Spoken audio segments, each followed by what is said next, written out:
Avec l'assistance étudiant, je sais que quand les étudiants vont faire leur demande, leur dossier, pour ceux qui vont en France, au consulat de France, ceux qui ne sont pas dans le système de Campus France et qui sont obligés de se débrouiller tout seuls, ils ont besoin d'avoir, ça fait partie, je pense, des documents qu'on leur demande, d'avoir une assurance. Et on a déjà été interrogé par des parents qui cherchaient des assurances pour leurs enfants en France. Il se trouve que pour faire une assurance pour quelqu'un qui vit à l'étranger, ce n'est pas possible. Parce que par rapport à CIMA et tout ça, ça doit être sur le territoire. Et même si on vous donne un contrat en dehors de la Côte d'Ivoire, c'est limité à 90 jours.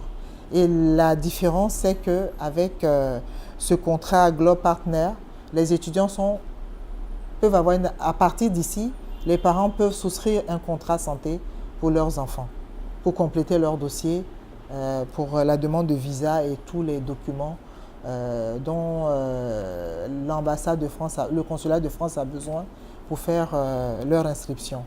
Et puis, on a le visa, l'assurance pour le visa Schengen. Bon, on appelle ça assurance voyage de façon courante.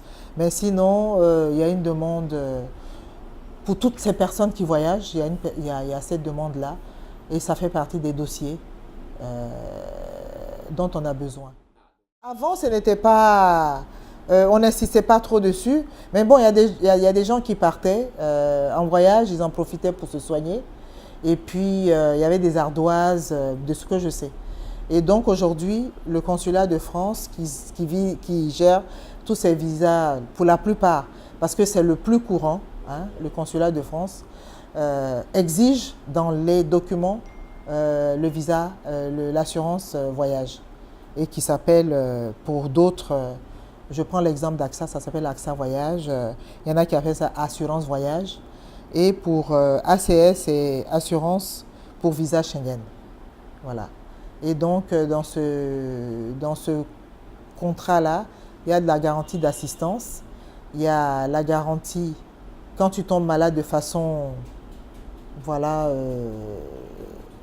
voilà. Et puis, quand il y a des problèmes, si tu perds tes bagages, si tu as un problème d'assistance juridique et tout ça, ça couvre toutes ces garanties-là. Et il y a un plafond pour les frais médicaux de 30 000 euros. Voilà.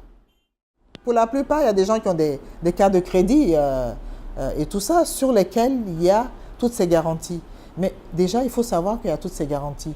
Et puis pour le consulat de France, bon, ça ne leur parle pas.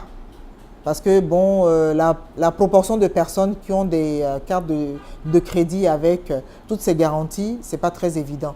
Donc, dans les documents qui sont demandés par le consulat de France, on exige donc cette assurance-là. Et donc, ceux qui ont un contrat monde entier peuvent se faire une attestation d'assurance en disant « j'ai une attestation, je suis assuré monde entier avec la France, donc ça peut me couvrir ». Mais le problème qui demeure, c'est le plafond. Le consulat de France et pour le visa Schengen exige 30 000 euros. Les contrats que nous on propose, on n'a pas ces plafonds de garantie. C'est ça qui fait la différence. Donc systématiquement, les gens vont prendre un contrat d'assurance voyage pour compléter leur dossier avant d'aller au consulat.